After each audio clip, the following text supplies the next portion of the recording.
여러분, 저 없는 2주 동안 잘 지내셨죠? 여러분들도 아시다시피 저는 약 2주 동안 한국에 다녀왔어요.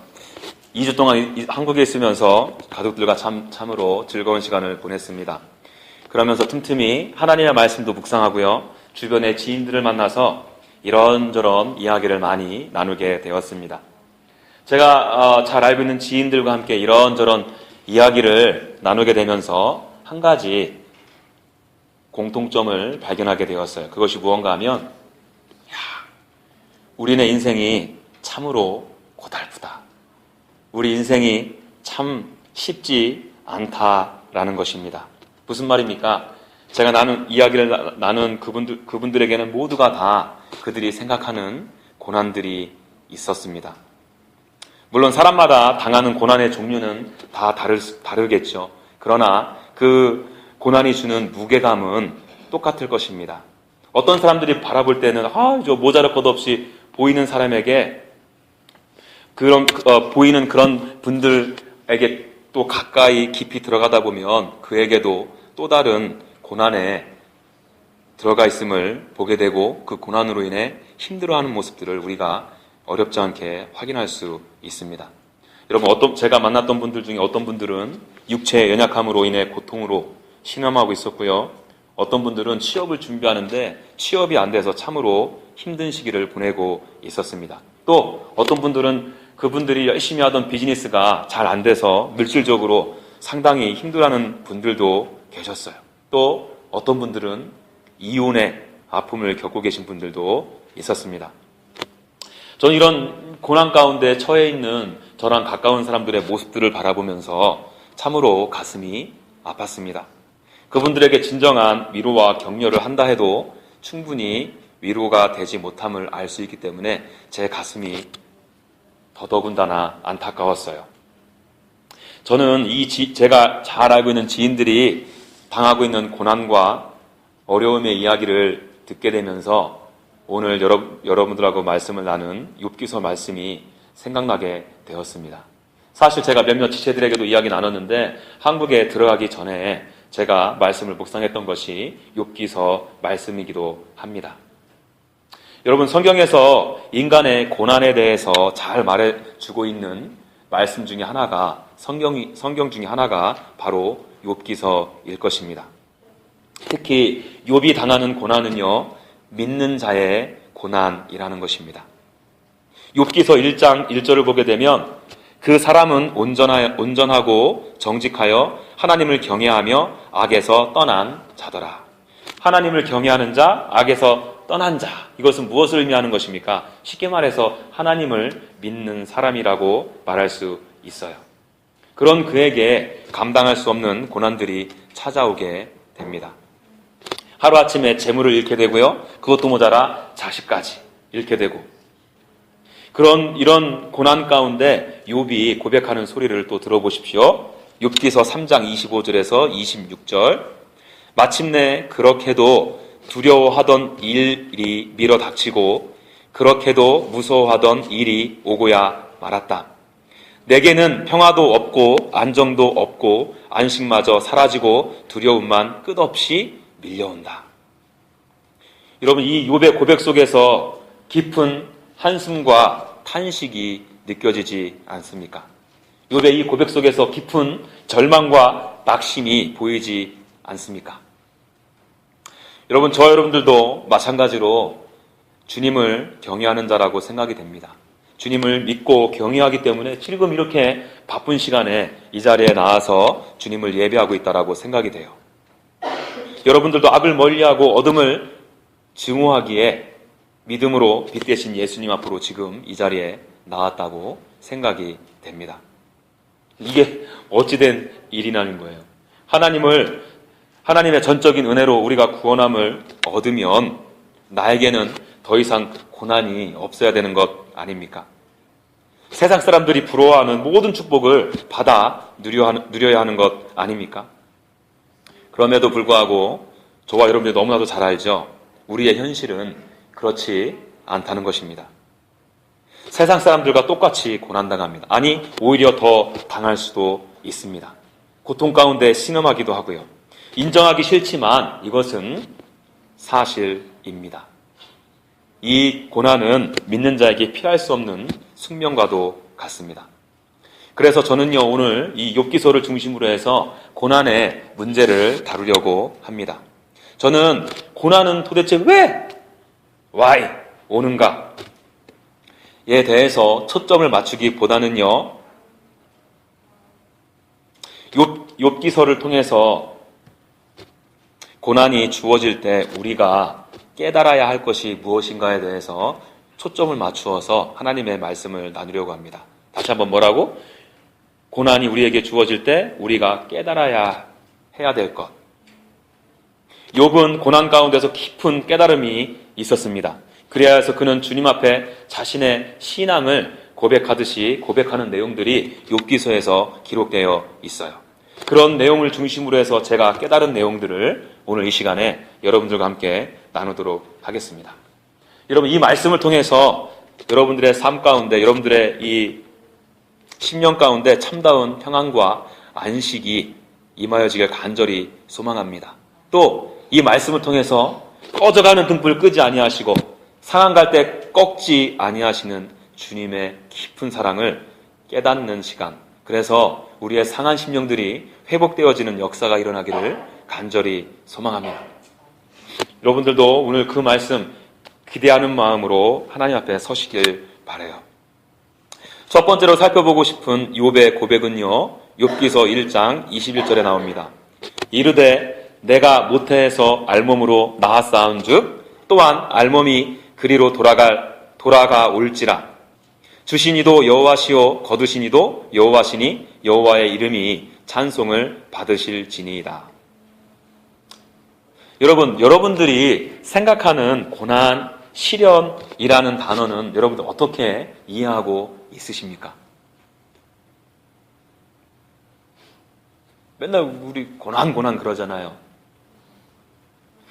기대하지 않았어요. 여러분, 고난이라는 단어는 한자어거든요. 이 한자의 뜻을 보니까 어려울 고에 어려울 난이라는 단어가 합쳐져서 고난이라는 단어가 생겨지게 되었습니다.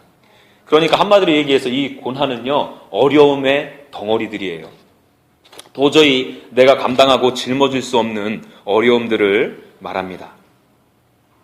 그러면 또 한 가지, 우리는 언제 고난을 당한다고 생각합니까? 어떤 일들을 겪게 될 때 내가 도저히 감당할 수 없는 고난을 당하고 있다고 생각합니까?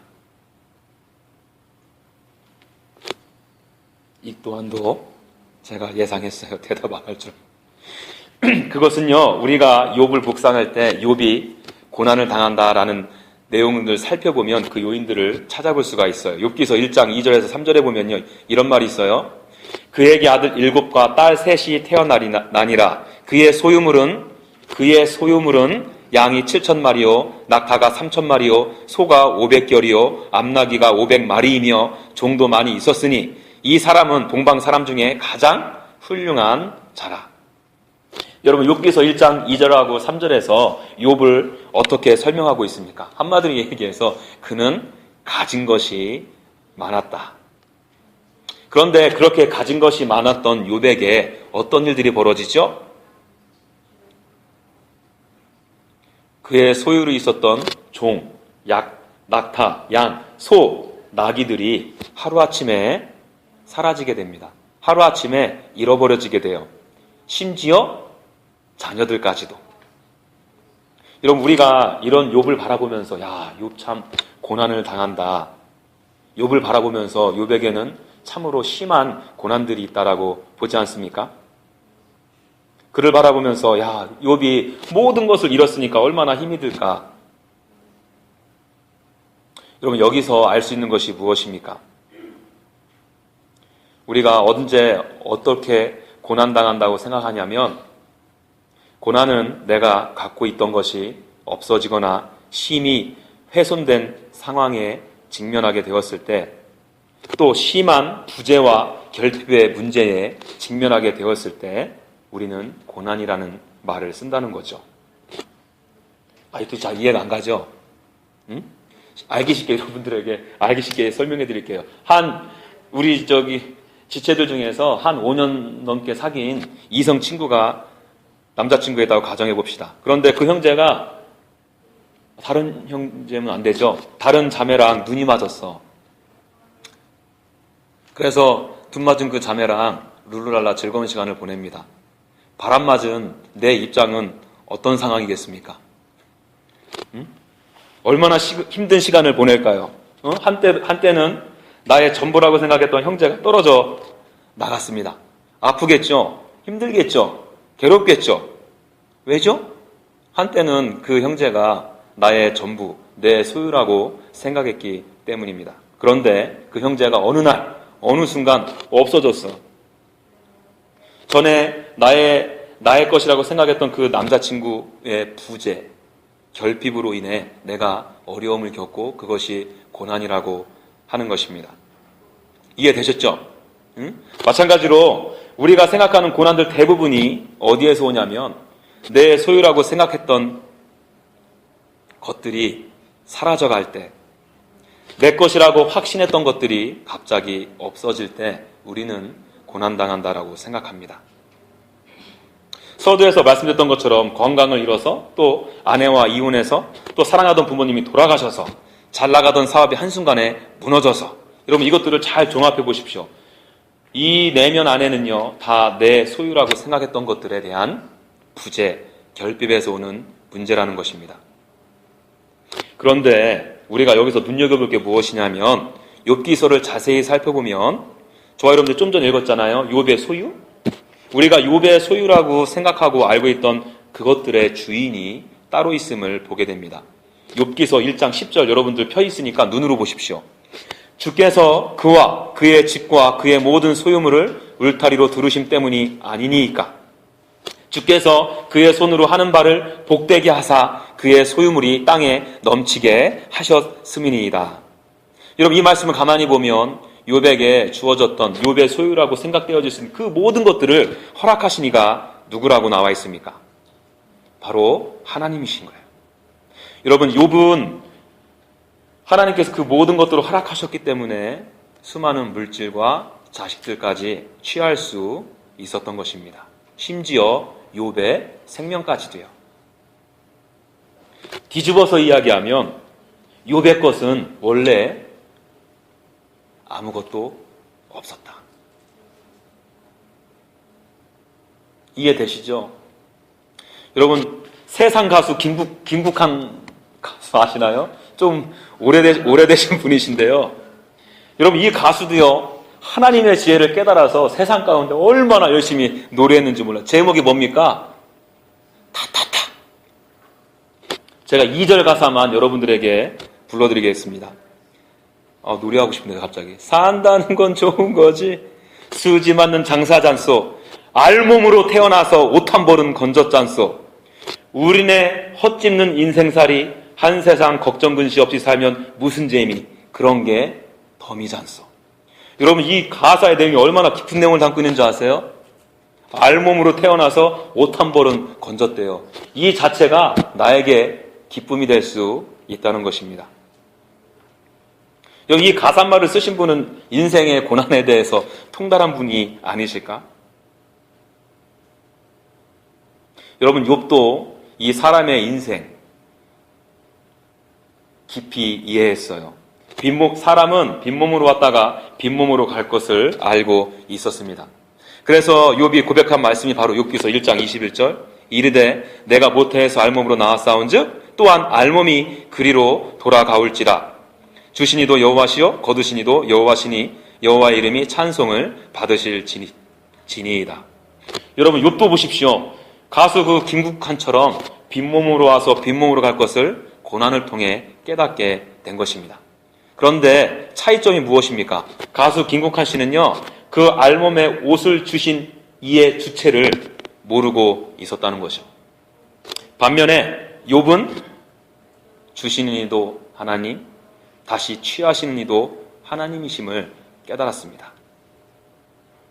그는 나에게 허락되어진 모든 것들이 다 주님으로 왔음을 인정하고 있는 것이죠. 나의 소유주가 누구인지를 확실하게 깨달은 것이죠. 여러분, 저는 이 말씀을 묵상하면서 약 10년 전 10년 전에 제가 겪었던 내용들이 생각이 났습니다.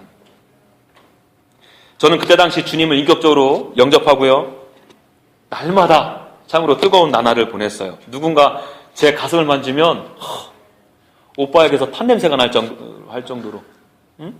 정말이에요. 그때 당시에 샬투라는 모임이 태동되었을 때였어요. 근데 하나님께서 저와 저희 아내에게 허락하셔서 하음이 사이에 원래 둘째 아이를 허락해 주셨습니다. 그래서 그 둘째 아이 임신 소식을 듣고 얼마나 감동이 됐는지 몰라요. 야, 주님을 위해 충성하니까 주님께서 다 이렇게 채워주시고 축복해 주시네. 감사하면서 아내와 제가 얼마나 더 주님께 충성하자, 섬기자 했는지 모릅니다. 그런데 제가 제 아내의 둘째 임신 사실을 알게 된 지 채 2주도 되지 않아서 하나님께서 그 아이를 데리고 가셨습니다. 거두어 가셨어요. 여러분, 상상이 가십니까? 제가요, 그때 하나님 앞에 하나님을 얼마나 원망했는지 몰라요. 얼마나 하나님을 불평했는지 모릅니다. 정말 참을 수 없는 절망감과 낭망함이 제 온몸을 휘감았어요. 여러분, 제가 왜 그렇게 힘들었을까요?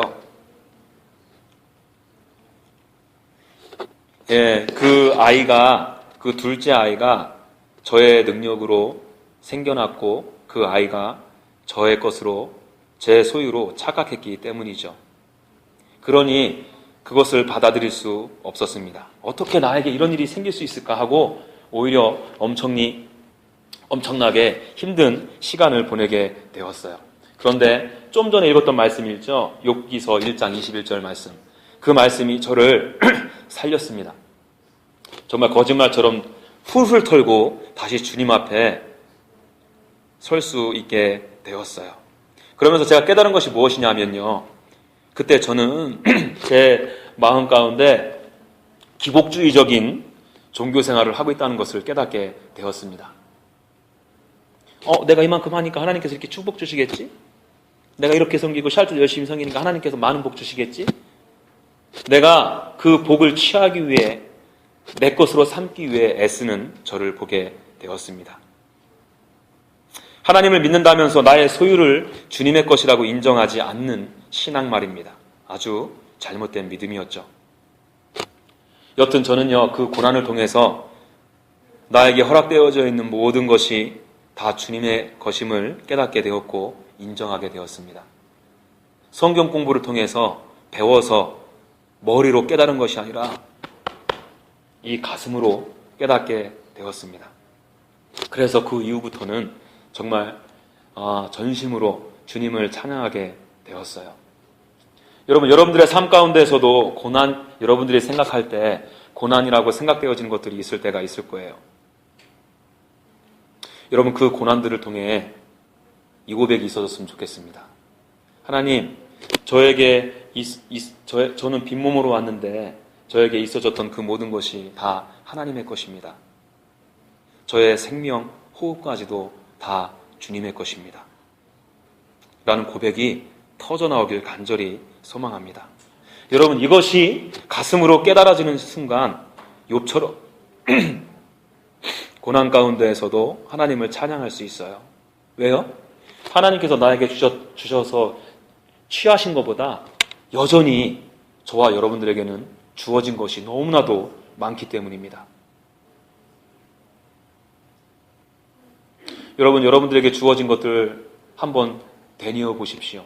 저와 여러분들이 빈몸으로 와서 아무것도 가진 것이 없었어요. 근데 가족 허락해 주셨죠. 건강 허락해 주셨죠. 또 학업할 수 있는 기회와 또 여건들을 허락해 주셨죠. 가장 중요한 거, 죄인이었는데 하나님을 찬양할 수 있는 특권을 주시지 않으셨습니까?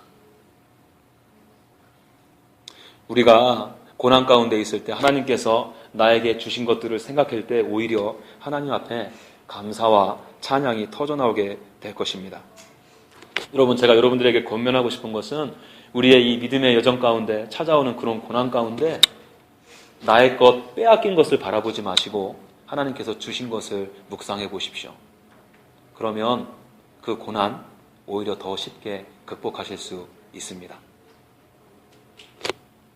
자, 또 한 가지 살펴보고 싶은 것은요. 나 슬프지도 않는데 왜 이렇게 목이 메이지? 이거 녹음하려면 이런 거 잘해야 되는데. 잠깐 죄송해요. 여러분, 또 한 가지 보고 싶은 것은요. 욥기서 23장 10절. 그러나 내가 가는 길을 그가 아시나니 그가 나를 단련하신 후에는 내가 순금같이 되어 나오리라. 여러분, 제가 한국 가기 전에 욥기서에 나온 욥의 고난들을 묵상하면서 쭉 한번 적어보게 되었어요. 욥이 받은 고난의 내용은요, 주로 1장에서 2장 사이에 나옵니다. 이를 제가 요약해 보니까요, 종들이 서로 밭을 갈고 있었어요. 그런데 스바 사람들이 와서 종들을 죽이고 소를 빼앗아 갑니다. 또 얼마 후에는 번개와 우레 갇혀서 양과 종들을 불살라버려. 또 갈대아 사람들이 낙타를 빼앗아 버립니다. 또 종들을 죽이고요. 또 이번에는 그의 아들들이 목숨을 잃게 됩니다. 여러분, 제가 이러한 고난들을 살피면서 제 눈에 들어왔던 표현들이 한 가지가 있어요. 그것이 무언가 하면 눈으로 한번 가보세요. 1장 16절 그가 말하는 동안에, 17절 그가 말하는 동안에, 18절 그가 아직 말하는 동안에. 여러분, 이게 그가 아직 말하는 동안에가 무엇을 설명하고 있는 거냐면 종들이 다 죽었는데 한 명만 꼭 살아. 그래가지고 막 달려와가지고 누구한테? 욥한테 지금 저런 일이 있어가지고 다 죽고 저만 살아 돌아왔습니다. 이렇게 얘기하는 중간에 또 누가 와? 또 다른 종. 무슨 말입니까? 욥에게 일어난 고난들은 계속해서 연속적으로 일어나게 되었다는 거예요. 여러분, 한 가지 사건이 일어났어요. 그것을 잘 수습해서 다른 사건을 만난 게 아닙니다. 종이 와서 그 사건에 대해서 말하고 있는 동안에 다른 종이 와서 또 그 사건을 말하고 있다는 거예요. 아주 욥이 정신을 차릴 수 없을 정도로 몰아친 것이죠. 그럼에도 놀라운 것은요, 욥이 한꺼번에 쓰나미처럼 밀려오는 고난 가운데 믿음으로 반응했다는 거예요. 1장 20절에 보면 이런 말씀이 있어요. 욥이 일어나 겉옷을 찢고 머리털을 밀고 땅에 엎드려 예배하며. 이거 얼마나 대단한 믿음입니까? 자식을 잃은 상황에서도 주님을 찬양하고 예배합니다. 정말 대단하죠? 안 대단해요? 여러분, 이만하면 우리가 생각할 때 하나님께서 허락하셨던 그 고통, 시련, 욥에게서 거두어줬으면 좋겠다.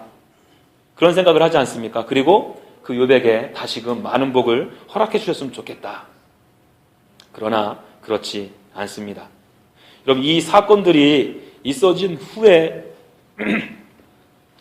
얼마 지나지 않아서 욥의 몸에 문제가 생깁니다. 무슨 문제? 종기가 나요, 종기. 여러분, 옛날 성경에는 악창이라는 표현을 썼거든요. 이 종기는 우리가 갖고 있는 여드름 이런 게 아니에요. 가벼운 뼈드락지가 아닙니다. 이 종기는 견딜 수 없이 가렵고요. 하도 긁다 보니까 피부가 터져서 피가 줄줄 흐르는 정말 악한 종기예요. 그리고 호흡할 때마다 입에서 악취가 나고 몸이 극도로 수척해지는 아주 독한 종기라고 합니다. 여러분, 어디 그뿐입니까? 친한 친구들이 그 욥을 위로한다고 찾아오고선 정죄하고 판단하는 어려움까지 경험하게 됩니다.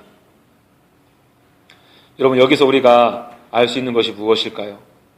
여러분, 우리에게 찾아오는 고난은 하나로 맞춰지는 것이 아니라 쓰나미처럼 한꺼번에 연속적으로 숨 쉴 틈 없이 밀려온다는 사실입니다. 여기서 우리는 또 이런 질문을 던질 수 있죠.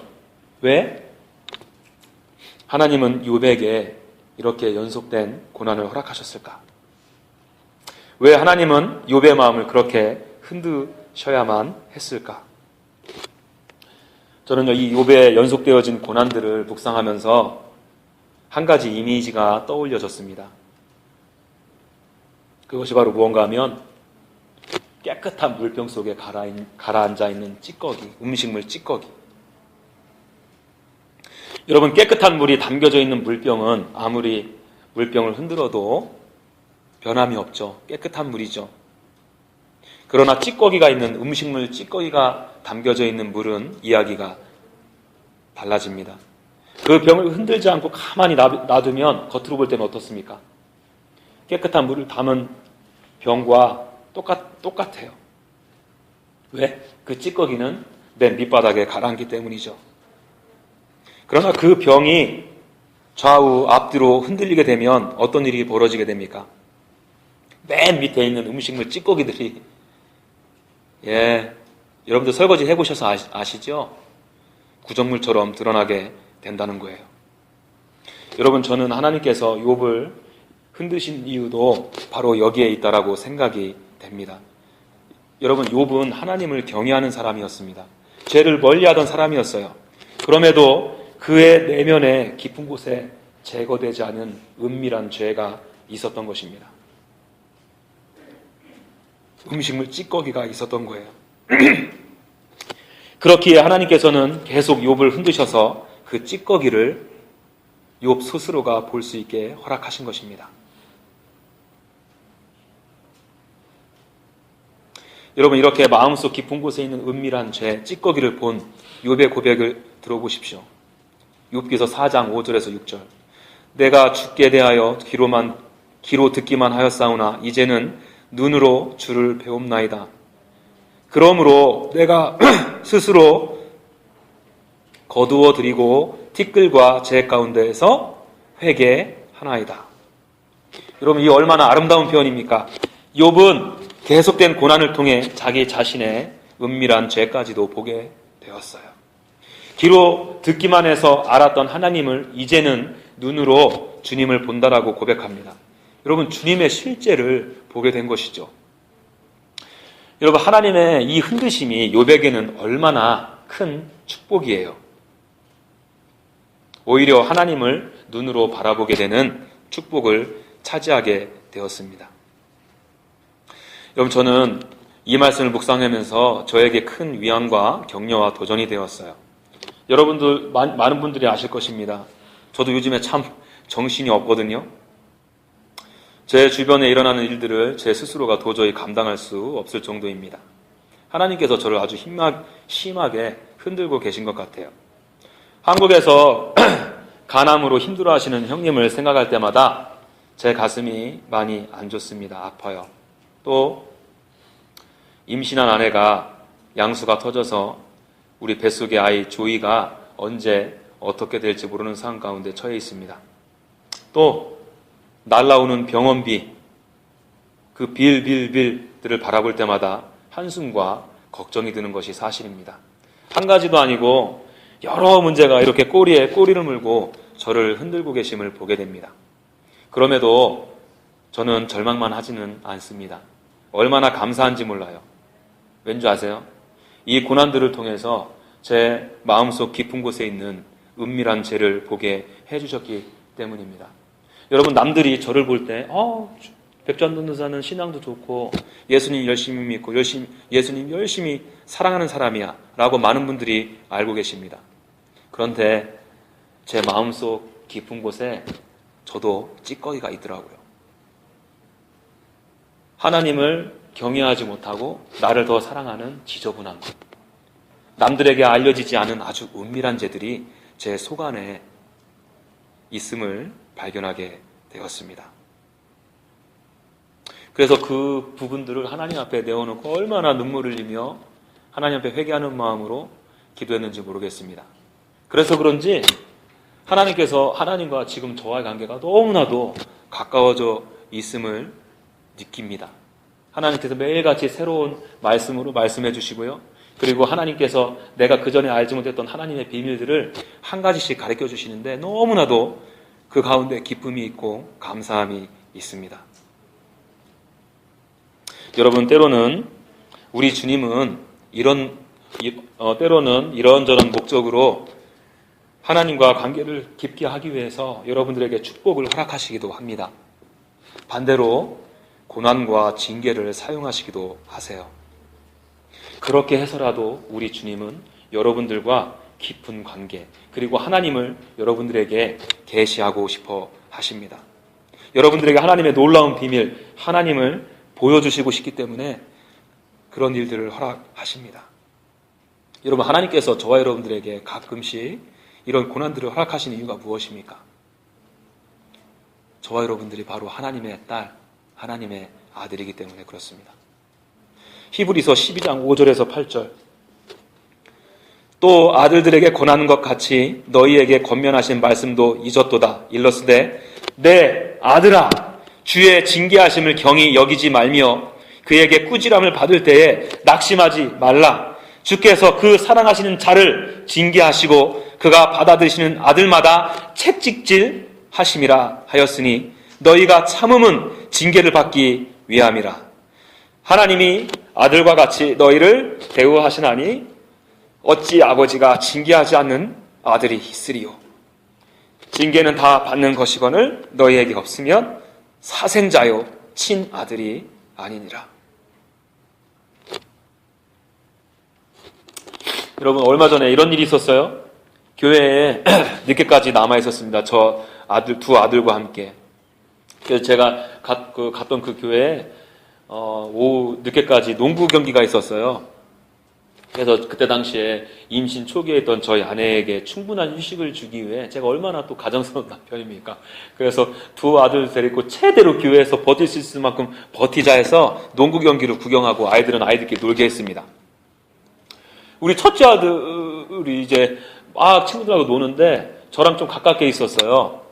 근데 하람이한테, 하람아 이제 가야 될 시간이니까 한 10분 있다 출발하자 하고 놀게 하고 저는 마지막으로 농구하는 거 구경하고 있었거든요. 저쪽 이렇게 농구를 구경하고 있는데 어떤 어린 아이의 목소리가 들렸는데 갑자기 왔다 하면서 F자로 시작하는 그 불경스러운 욕하는 소리가 탁 들리는 거야. 그래가지고 우리 아들은 아니겠지 하고 뒤돌아봤는데 우리 아들하고요 한 두세 명이 저쪽 뒤에서 막 놀고 있는 거야. 그거 그렇게 욕하고 나서도 지가 뭔 욕했는지도 모르고 막 놀고 있는 거예요. 그래서 저랑 같이 그 욕을 들은 어느 집사님한테 집사님 누가 욕했어요? 이렇게 성스러운 교회에서? 난 또 우리 아들이 아니라고 확신했기 때문에 그랬는데 그 두 분 중에 한 분이 저는 모릅니다 그러는 거예요. 저는 모릅니다 그러는 순간 제 기분이 쏴해지지 않겠어요? 근데 그 옆에 있는 결혼 안 한 또 총각이 순수하잖아. 좌니가 하람이 가요. 여러분, 제가 그 이야기 듣고요 너무 화가 나가지고 차를 태우고 저희 집으로 막 왔어요. 그리고 나서 하람이를 방으로 불렀습니다. 그래서 몽둥이를 진짜 거짓말 안 하고 이만한 두께로요 이만한 길이의 몽둥이를 준비했어요. 백하람, 너 잘못한 거 알지? 엎드려. 근데 엎드려를 생전해봤어야지. 엎드려가 어떻게 하면 이렇게 하고 그거 말고 짜시가 이렇게 해서 엎드리라고 했더니 딱 엎드리는 거예요. 진짜요. 이만한 거로 제가 한번 힘차게 풀스윙으로 힘껏 내리쳤어요. 하람이는 참지 못할 고통을 맞이한 거죠. 얼마나 아팠으면 소리도 못 내고 두더더더더 떨고 눈에 눈물이 닭줄기 같은 눈물이 얼마나 흘리는지 몰라요. 그래서 제 마음이 좀 안타까운 거는 그러면 잘못했습니다 하면 되는데 야 백하람 또 엎드려 하니까 덜덜덜 떨면 또 엎드리는 거예요. 그걸 보고 참 제 마음이 안 좋았지만 그래도 훈육 차원에서 제가 세대 때리로 약속했으니까 세대를 두 번째 또 풀스윙으로 돌렸어요. 감당할 수 없는 고통에 괴로워하는 아들을 참아 볼 수가 없었습니다. 막대기가 그 엉덩이에 강하게 부딪힐 때 전해지는 그 진동만큼 제 가슴이 정말 찢어지는 듯한 느낌을 받았습니다. 그래서 마지막 세 번째 때리려고 백하람 엎드려 하고 마지막 한 대를 때리려고 하는 찰나에 제 눈물에 눈물이 왈칵 쏟아져서 더 이상 때릴 수는 없었어요. 그러고 나서요 제가 하람이를 와라 끌어안고는 제가 하람이한테 이런 말을 했습니다. 하람아, 너 무진장 아프지? 너는 이 엉덩이가 너무 아프지? 아빠는 이 가슴이 너무 아파서 터질 것 같다. 네가 아파하는 모습이 너무 안타까워. 그럼에도 내가 너에게 매를 대해야 하는 것이 너무나도 가슴 아프고 힘들다. 이렇게 고백하고 서로 끌어안고 한참을 울었던 기억이 있습니다. 여러분, 제가 왜 울었는지 아십니까? 나에게 매를 대실 때 그 막대기의 진동만큼, 아니 그 이상 아파하시는 하나님의 마음을 그 순간에 깨달았기 때문입니다. 그럼에도 자식이니까, 사랑하시니까 매를 대해야 하는 우리 아버지의 마음을 느낄 수 있었기 때문입니다. 여러분, 하나님께서 때로는 저와 여러분들에게 사랑의 매를 대실 때가 있어요. 고난을 허락하실 때가 있습니다. 여러분, 그 순간에 우리가 잊지 말아야 할 것이 있어요. 우리 하나님은 그런 나에게 고난을 허락하시면서 더 아파하신다는 겁니다. 야, 이놈아, 내가 내 마음 아프게 했지? 너 맛봐라. 이렇게 내어 쫓는 의붓 아버지가 아니라 친아버지 되십니다. 우리의 고난 가운데 가슴 찢어지도록 안타까워하시는 분이 우리 하나님. 여러분, 왜 그런지 아십니까? 바로 우리 예수님이 나의 고난과 고통을 아시기 때문에. 왜? 우리 주님이 먼저 십자가 고난과 고통을 통해 그 고통과 그 고난을 아시기 때문입니다. 여러분, 욥이 당한 이 고통, 고난은 예수님의 십자가 고난을 예표합니다. 사실 욥이 당한 고난보다 비교도 안 될 고난과 고통을 우리 예수님께서는 감당하셔야 했어요. 여러분, 인간의 몸을 입으신 완전하셨던 신이셨던 주님께서 자신의 피조물로, 자신이 만든 그 피조물로 오는 것 자체가 고난이고 순환인데, 그 피조물로부터 온갖 수치와 조롱을 받았다고 생각해 보십시오. 십자가 위에서 모든 진액과 고통을 감내하셨다 생각해 보십시오. 어디 그뿐이십니까? 우리 주님은 우리가 제일 두려워하고 무서워하는 죽음도 경험하신 분입니다. 죽음의 고통, 고난까지도 다 감당하신 분이세요. 여러분, 그 주님께서 저와 여러분들의 고난 중에 함께 하신다는 사실을 잊지 마십시오. 나에게 주어진 고난 가운데 나보다 더 아파하시고 가슴이 찢어지는 고통을 안고 지금도 여러분들의 그 아픔 가운데 함께하고 계십니다. 여러분, 쉼없이 밀려오는 저와 여러분들의 그런 고난들 가운데 함께 하시는 주님의 사랑을 깨닫길 원해요. 내 자식이니까, 내 아들이니까, 딸이니까 우리 주님이 여러분들을 흔드시는 것입니다. 이 흔드심을 통해 주님을 귀로만 들어서 주님의 껍데기만 아는 것이 아니라 우리가 주님의 실체를 눈으로 보길 원합니다. 우리가 우리를 너무나도 사랑하신 예수 그리스도를 가슴으로 체험하길 원합니다. 우리 이 마음 가지고 하나님 앞에 찬양하며 나아가겠습니다.